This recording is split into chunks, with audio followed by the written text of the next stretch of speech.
പാലാ നഗരസഭയിൽ പുതിയ ഭരണത്തിനായി ഇന്ത്യ മുന്നണിക്ക് സാധ്യത. LDFന്റെ അവിശ്വാസ പ്രമേയത്തെ കോൺഗ്രസിലെ ചില കൗൺസിലർമാർ പിന്തുണച്ചതിന് പിന്നാലെയാണ് ഇന്ത്യ മുന്നണി സാധ്യത വിലയിരുത്തപ്പെടുന്നത്. പാർട്ടി വിപ്പ് ലംഘിച്ച കോൺഗ്രസ് കൗൺസിലർമാർ LDFുമായി യോജിച്ചേക്കും.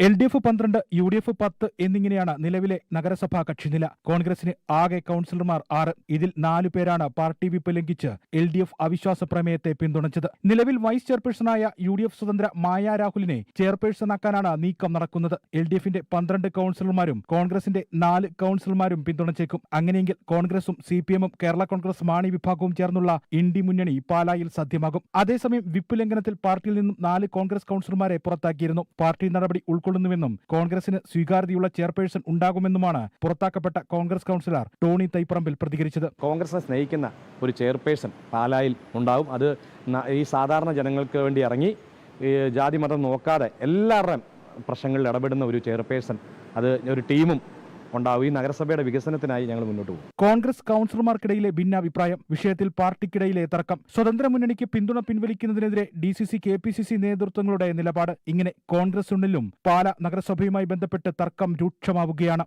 ജനം, കോട്ടയം.